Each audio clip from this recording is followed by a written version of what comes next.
So let's pick up where we left off with that one. So we're going to have 5 and 3/6 minus the 2 and 4/6. It's easier just to draw this out because if you don't, the regrouping of subtracting the 4/6 when you only have 3/6 there gets a little hairy. It's exactly like you only have 3 of something and you're wanting to take 4 away. And then that makes it more difficult. So I'm going to highlight in green how many I have. 1, 2, 3, 4, 5. And then I have another one. That is my 3/6 of that one. And we know that 3/6 is equivalent to a half. How do we know 3/6 is equivalent to a half? Because 3 is half of 6. And look what I did right there. Did you see what I just did? That's not right. There's my 3/6, right? I showed it in that whole thing because I was talking. So that is my 5 and 3/6. Now I'm going to need to subtract 2 and 4/6. So I'm going to subtract 2. 1, 2.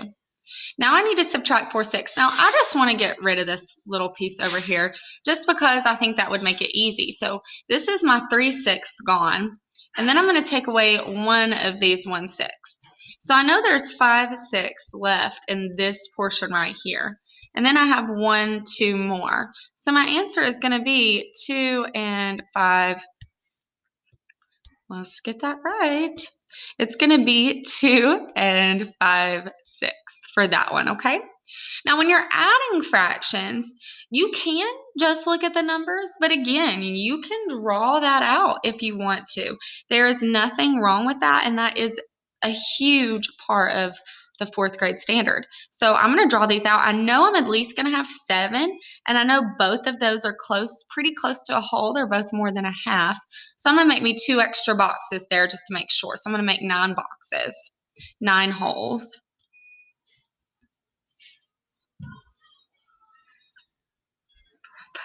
7, 8, 9. I got to split those things into 8s. That will be fun. I probably should have chose some easier numbers for sharing this with you.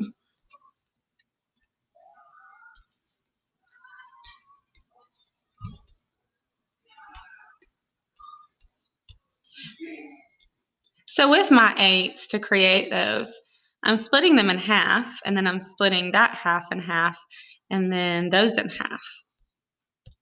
And that helps you get 8s.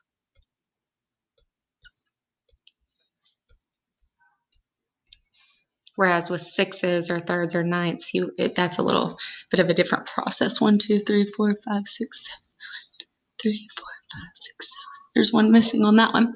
All right, so I know I have 3. So 1, 2, 3. And I know I have 4, so I'm just going to go ahead and do that. 1, 2, 3, 4. Now I know I have 5/8. So let me do that one in just a different color. 1, 2, 3, 4, 5. And then I know I have 6/8. 1, 2, 3, 4, 5, 6.